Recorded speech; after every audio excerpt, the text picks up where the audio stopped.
Today, my dad's going to show us how a master chef cooks the most beginner-friendly shrimp recipe. 豉汁蝦 Prawns with black bean sauce. This is one of my all-time favorites growing up, so get ready because this video is packed with simple tips and techniques you can use to cook restaurant-level food right now. Starting with how to prepare the shell-on shrimp. Thanks to Kikkoman for sponsoring this video. 首先咧，挑蝦腸同埋剪鬚煎腳啦，嗱，剪咗腳先，咁樣食佢煮起上嚟咧，個餐咧就靚好多啦。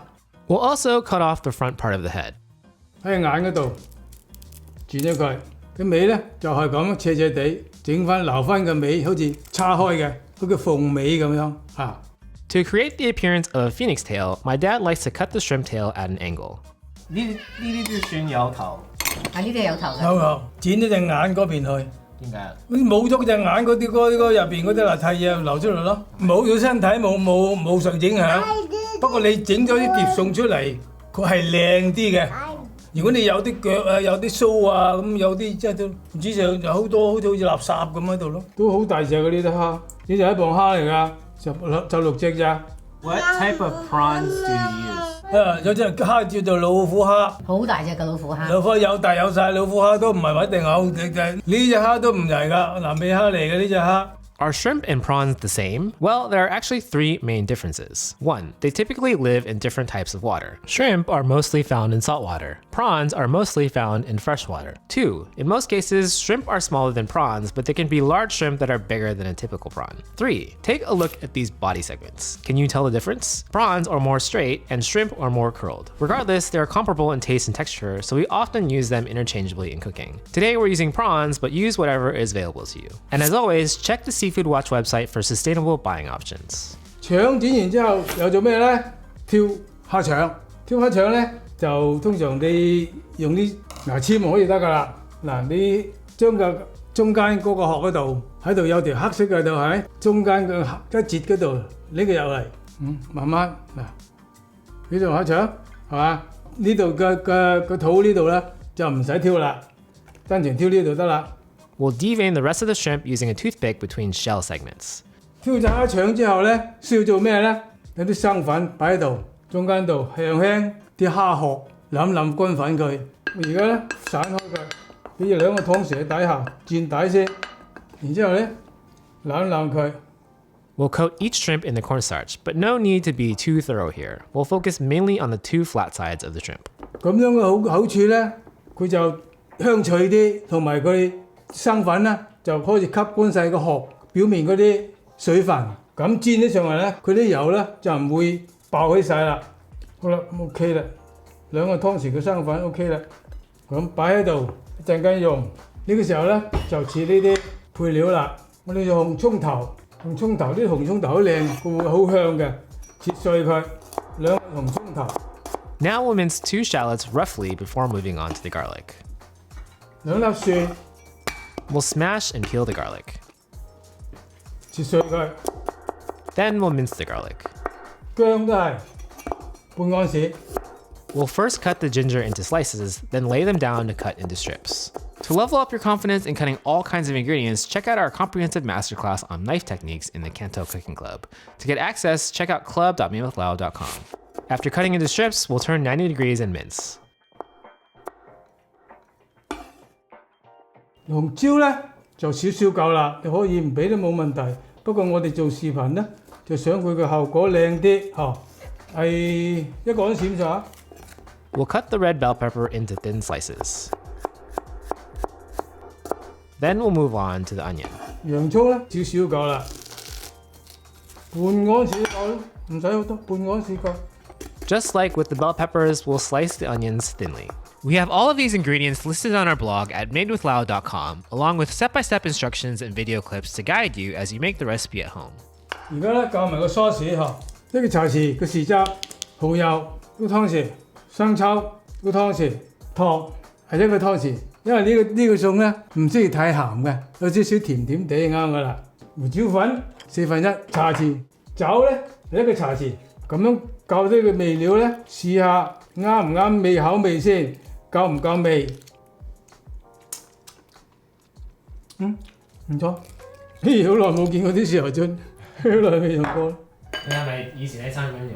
以前我屋企都有啊，我而家屋餐館我就會用呢啲啦。 And if you're like us and you live in basically anywhere except for China or Japan, there's a big reason we all get to enjoy and cook with soy sauce as often as we do. After World War II, Americans became obsessed with soy sauce, but it was still mostly being imported from Asia. However, importing millions of gallons of soy sauce or any liquid is expensive and logistically complex. There was more demand in America than Asian manufacturers could keep up with. So, much like the early immigrants and restaurateurs who fought to establish themselves in America, Kikkoman, one of our longtime partners, made a risky but momentous decision. They decided to start brewing in the US while keeping their traditional brewing method known as honjozo. Honjozo is actually stipulated by Japanese law, requiring that the brewing unfolds over several months without taking shortcuts with additives or sugar. They also brought over from Japan their precious koji mold, which is like the sourdough starter of soy sauces, carefully nurtured over hundreds of years since the beginning of the company. Kikkoman also ran a genius marketing campaign during the 1956 presidential elections, convincing Americans that soy sauce was also great with Western staples like steak or corn on the cob. So a big thank you to Kikkoman for spreading these classic flavors around the world and for sponsoring this video and helping us tell more stories. Congrats to your 50th anniversary of brewing soy sauce in the USA. 而家就開始正式係煮呢個豉椒蝦啦，開猛火。 First, we'll heat our wok on high. 開火咧，燒到隻鑊開始有啲煙咁出嚟就得㗎啦。應該係唔用鐵鑊㗎。平底嘅煎咧嚟，佢會容易啲煎啊嘛，因為佢煎蝦係唔係炒蝦啫嘛。好，而家開始往油，放多少少油，2個湯匙、3個湯匙咁上下，攞開隻鑊佢。 After swirling the oil around the hot wok, we'll add in our shrimp. 我哋而家咧又俾啲蝦落㗎啦，一長佢。 We'll gently place each shrimp into the wok one at a time. 啲筷子拱佢， We'll make sure that they're not sticking by moving them a bit using our chopsticks. 閂慢火先，俾齊落佢先開火。 Someone asked, why cook with the shell on if you're gonna peel them to eat anyway? 如果你搣咗殼子煮咧，你煮熟之後咧，入邊隻蝦入邊嗰啲汁就會流晒出嚟。連埋個殼子咧，佢好似就啲殼冚住入邊嘅隻蝦入邊屙羅個汁唔會流失出嚟，咁就叫做原汁原味隻蝦喺度。搣開殼咧，隻蝦就唔會係乾嘅，入邊咧仲好多汁喺度嘅。連殼同冇殼就分別係咁啦。 The shell have a own flavor, and then also made the whole pond looks pretty. Wow. Wow! He's like really focused on this. Cameron, what would you rate it? Why? Shrimp. That's a good rating. 攞嗰啲油即係鑊邊去。 After adding all the shrimp, we'll tilt the wok to make sure the oil is spread around evenly. 再加多少少油喺個邊嗰啲蝦度。 We'll add another tablespoon of oil to the sides to get a better pan fry. 煎到佢金黃色就得㗎啦。睇到嘛？再煎得唔夠香，煎到佢金黃色就 OK 㗎啦。側佢。 My dad is tilting the wok and turning up the heat here to make sure the shrimp on the sides are getting pan fried too. 煎喺個鑊邊嗰度。 Depending on your wok or pan, tilting may be necessary to evenly pan fry all of the shrimp, or you can cook in smaller batches. After about 2 minutes on this side, we'll start flipping the shrimp. 而家開始咧，反轉佢咯喎。睇到嘛？金黃色嘅。而家係中火。係中火慢慢，因為反緊嘅時候咧，等佢菠蘿都受晒熱先得㗎嘛。 We'll flip the shrimp one at a time. They should have a golden brown crust, and the shells should have turned an orange color. 聞到香未啊？睇未啦嚇，好香添啊！而家摸落都學到脆㗎嘛。你點解而家喐緊啊？啲火唔係勻循㗎嘛，係嘛？你有啲喺中間，有啲喺邊嗰度。所以你係而家喐去中間嗰啲蝦去出邊。你中間去邊？佢邊嗰度就中間，係嘛？ Shirley from the CANTO Cooking Club asks, how do you keep the prawns crispy? 煎好咗出嚟咧，個皮咧就想佢脆咧，就快啲食。佢有啲汁喺度濕噶嘛，擺咗耐佢咧殼嗰度咪變咗軟咗咯。After 2 minutes on this side, we'll prepare for our next step. 嗱，新慢火啦，而家有新慢火㗎啦，夠金黃色夠脆得㗎啦，全部擺喺嗰邊啦。如果做咩咧？俾啲薑蒜上去，葱擺咗佢落嚟，炒香呢啲先。 We'll stir fry the ginger, garlic, and shallots for 40 to 50 seconds. 呢個係慢火。慢火，如果你猛火咧，佢啲薑蒜咧會一下燶晒㗎啦嚇，知道嘛？ After stir frying the aromatics, we'll turn up the heat and add the bell peppers and onion. 嗱，擺埋呢上去啦。你上薑蒜已經爆香咗啦。 First, we'll stir fry just the peppers and onion for about 20 to 30 seconds. Then we can mix in the shrimp. 跟住佢埋中間。 At this point, my dad switches from chopsticks to a spatula since we're now stir frying everything together. 關埋火。 With the heat on low, my dad stir fries everything for just 20 to 30 seconds before adding the sauce that we mixed earlier. 俾sauce上去。咁sauce上去，放喺個邊度嚟落，攪落去。